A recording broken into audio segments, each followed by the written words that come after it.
Augusto loves a KO TKO win. Having 73% of his wins by TKO is something to be impressed by. If he wins, he likes it with a KO. Although Augusto loves a TKO, he certainly does not like a submission win, having never won or lost by submission in his career.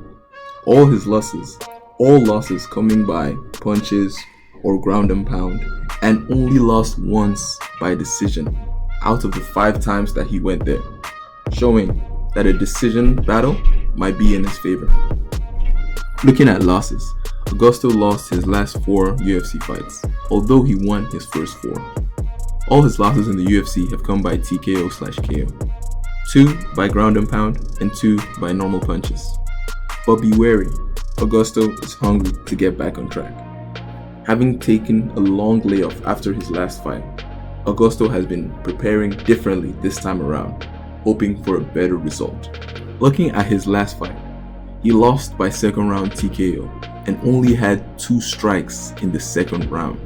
In total, he provided 14 strikes, whereas he absorbed 86 and only had a 25% takedown defense success rate, which was not the best. In this fight, he suffered a lot of takedowns and lost to a very good wrestler. King Kong, or Lord Kong as some would say, is known for his very good striking and his surprise elbow. He is always ready to throw a dynamic elbow in any situation. He's a real good wrestler and his takedowns are very impressive, as shown in his fight against Josh Parisian. All round, he's a fairly balanced fighter, having 33% of his wins by TKO, 33% by decision, and 33% by submission. And in all his decisions, it was all unanimous. He hasn't had a split decision. Currently, in his last 3 fights, he's 2-0-1. So he's coming into this fight pretty impressive and ready to bang. When looking at his losses, 50% of his losses in the UFC have come by submission, and he only has 1 loss by TKO knockout. He lost his first 2 UFC fights and won the next 2, which shows his resilience and readiness to bounce back. When looking at his last fight against Hamdi, he lost by split decision. At the end, it got called a no contest due to Hamdi testing positive for some illegal substances. In this fight, he struggled to wrestle and didn't have the best takedown defense. He gave out half the amount of strikes than he received, which in total showed for not a good performance, and only had a 25% takedown defense success rate, which was, some would say, a surprise. Although in this fight he produced more significant strikes than he received in the second round, which was pretty good.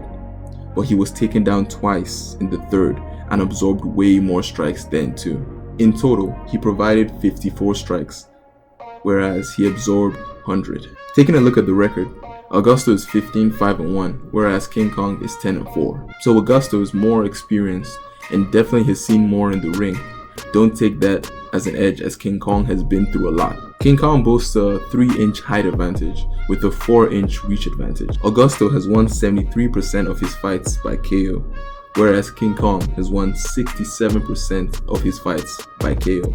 So don't be surprised if this ends by KO. None of them have ever won by submissions, so I wouldn't be betting myself on a choke.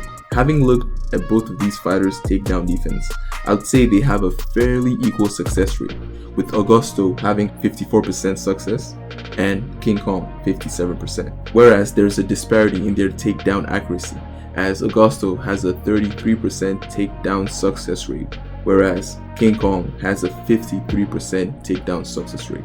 So if I'm to bet my money on one of these fighters having their first submission win, I would have to go with King Kong, although the TKO favors Augusto. With all this, who do you think is gonna win? And what is gonna come into play in this fight? Let me hear it down below in the comments.